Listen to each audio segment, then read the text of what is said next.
on a role.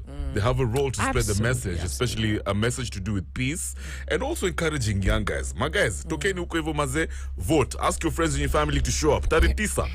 Let's not start saying up our horse, gee, we didn't get a chance to vote in the right leaders. Guys, this time the ball is in your court. Yeah, man. 39% of the total vote of voters registered ni mayouth dem. Imagine that. So lazima to show up. All 39% lazima to show up to 8.8 million strong. 8.8 million. Guys, we are the price. We are the price. Let us show up, maze. Let us show up, maze, tupige kura. Lakini see, unajua, like even over the weekend, on Friday when we were at Strath, I asked, what exactly are you voting for? Uwe na kitu yenye unavutia. Kuna mse aliniambia, oh, you know, kuna udem mwenye amekuwa ako hapo, one of the deputy presidents. Nikafurahi sana kwa sababu mimi nampenda sana. Nikamuuliza exactly nini juu yake yenye unapenda. Sema the fact that yeye amekuwa hapo deputy president. Nikasema hiyo ni personality politics. Tunataka issues. Na sisi kama youth, this time tumesema tukienda hapo, wanna deepen democracy. We want the youth vote. Yani usikike kama unavotia tuseme good education. Umeangalia manifesto hapo, umesema history ya education kwa hii manifesto imenibambare. Lazima tukue tuna vote on issues. So remember youth policy dialogue forum bado inaendelea. In the next hour tutakuwa tuna tackle yet another big issue. Don't miss. But in the meantime, we put the virtual ballot box hapo, youth vote. Tunataka ile kitu yenye unaenda kupigia kura kama unaweza itaja hapo. Exactly. Useme, so you don't need to mention the party or the person that you're going to vote for, lakini tuambie what it is exactly yenye unataka includiwe. And this virtual ballot box it presentiwa when they're presenting the youth policy which has gone around the country. Remember, this message brought you courtesy of National Youth Council in collaboration with Vibes Radio, Kenya Daima, UNDP, National Cohesion and Integration Commission, and of course Kenya. I like that. And right now, guys, tuko kwa conversation fiti sana mjadala. It's actually happening online as well on the stream live on www.vibesradio.co.ke. We're talking to serious heavyweights, MP aspirant Westlands Nelson Harvey, and of course Ruth Ambogo, political analyst. And my question is straight to Bon Harvey. With about 2 weeks left to the D-Day, what are some of the issues? What's the strategy moving forward for Kenya Kwanza, and even for yourself as MP aspirant Tuko Westlands? What are the final touches? What's the strategy? Yeah, especially considering, just to add on top of that, everyone, all the major parties that can see you have a final hurrah sort of inaitwaje rally, right? But tumeona kuna technicalities kwa side yenu kidogo. Pale Nyayo. Well, final strategy. This is the home stretch. And let me speak insofar as Westlands is concerned first. I think we have effectively marketed our manifesto for the people of Westlands. For me, it's a 4-point agenda. Yes. Fundamental in the duties of a member of National Assembly is legislation. Debate, and debate. For the last 10 years, we had somebody who cannot debate, who cannot speak. If you can't speak, you got no business being in Parliament. Number 2, a member of National Assembly is supposed to improve the plight of the most poor in the constituency. Westlands is the richest constituency with the majority poor. No water, no electricity, no sewerage, no lighting, no pedestrian path. We can't cycle, we can't walk. Can't cycle. You understand? We have saturated these ideas. And what we were doing now is to ask the people to turn up in large numbers. Your vote counts, especially vijana. Unajua vijana, maisha yenu yaliyobaki hapo ulimwenguni ndio mengi, si ya wazee. Kweli. So lazima mjitokeze kwa wingi. Hiyo ndio strategy yetu, kuhakikisha kwamba kila mtu aliyesajiliwa kupiga kura anajitokeza, anakuja, anapiga kura. Ushindi ni wetu. Msiwe na hofu. Katika uchaguzi wa kitaifa. Yes. Tumejitayarisha pia. Okay. Tumeuza manifesto yetu, tumeongea na Wakenya, tumetilia maanani mambo ambayo wanahitaji. Jukumu lililobaki ni lao kama wapiga kura. Okay. Sisi tunawarai wajitokeze kwa wingi, wampigie Dr. William Samoei Ruto awe rais wa 5 wa taifa la Kenya. Kuhusu huo mkutano wa mwisho wa Jumapili, kila mtu anafahamu kwamba ni sisi tuliomba nafasi ya kufanya mkutano pale. Na sisi kama Kenya Kwanza, sisi si watu wa vita. Kwa nini tupigane kuhusu uwanja? Kuelewa, ikiwa sisi tumepewa ruhusa kutumia uwanja hapo mwanzo, mbona mje pia muulize mchukue huo uwanja ili kuwe na vurugu? Natumai ikiwa wewe watarajia kuwa rais wa taifa la Kenya, jambo la kwanza, jambo la umuhimu ni wewe kuhakikisha kwamba unafuata maadili bora ya uongozi yaliyowekwa katika katiba na sheria ndogo. Mbona uje utusumbue? Elewa, dosari iko kwako. Na mimi nawaomba hawa ndugu zangu, na dada yangu hapa mdogo, na yule dada yangu kabisa, hata ukikata damu yake utakata yangu utaona zinafanana. Elewa, dada yangu hapa, wewe mwambie baba awache kufuata wasia wa wale vinyangarika ambao hana uelewevu wa kisiasa, hawana uelevu wa kisheria. Atafute nafasi nyingine. Kuna viwanja vingi sana. Hata anaweza enda Kisumu, anaweza enda Mombasa, anaweza enda Eldoret.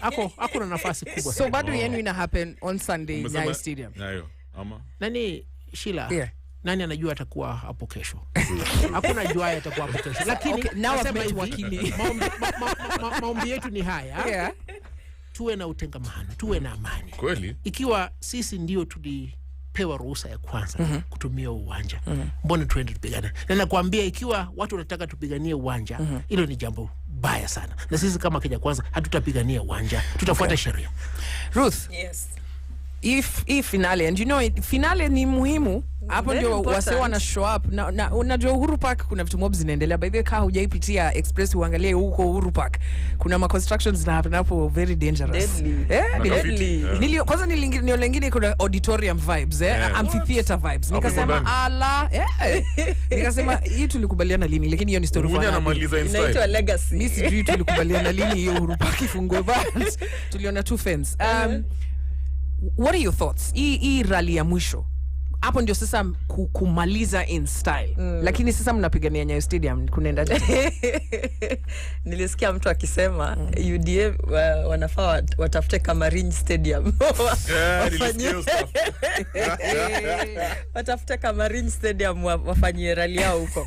But anyway, unajua sasa mimi hapo hiyo ndio mtu anakuja kusema it's above my pay grade.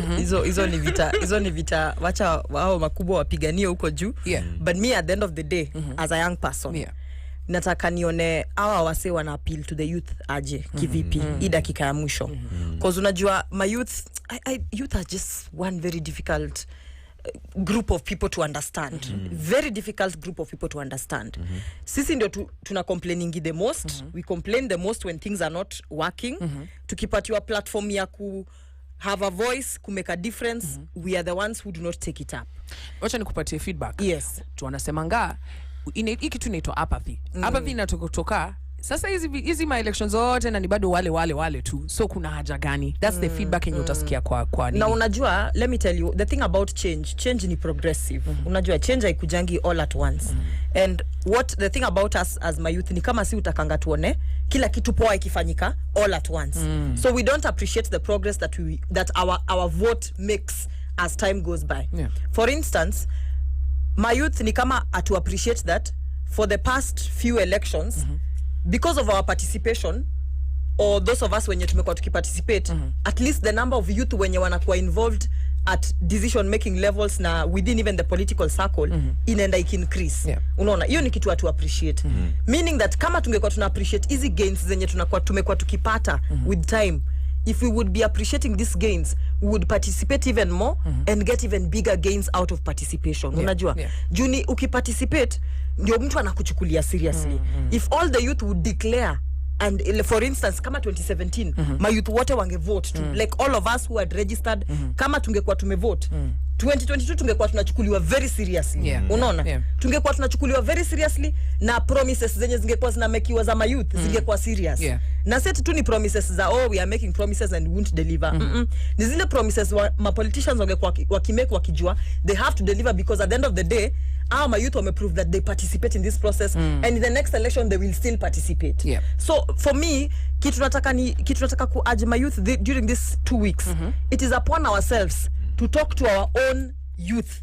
Hata it's not even the job of the politicians. Sisi wenye tuna understand how these decisions affect us, tunafaa tuongelesha our fellow youth, tuambie by the way, let me tell you guys, whether we participate or not, decisions zitamekiwa about our lives zenye zinatu affect, you know. So we are better off participating. Na mi wambia my youth that if you don't vote, please for the next 5 years you have zero you don't even you do not even deserve to talk about anything that happens to you or that happens in the country. When nyamaza tu una get so for you to get permission to talk and comment about anything yenye inafanyika kwa this country for the next 5 years, kindly just vote. All right. Thank you, Ruth Ambogo. Thank you so much, Nelson Havi, for making the time to be here with us.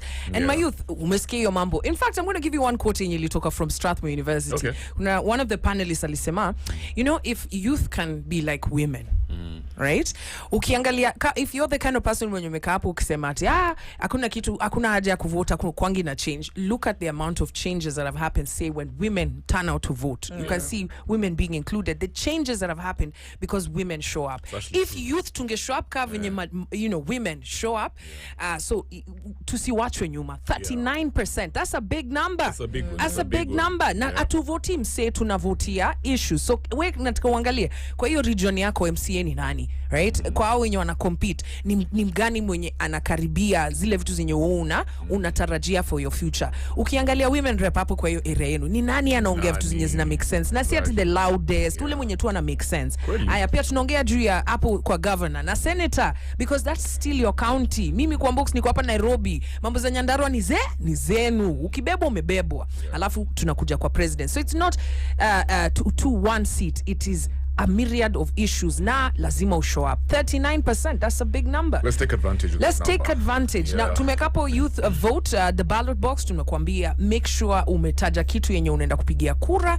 And of course, election ikuwe election bila noma, penda jirani. Love it. Thank you so much for being a part of Mjadala kwa public opinion. Tukitoka lazima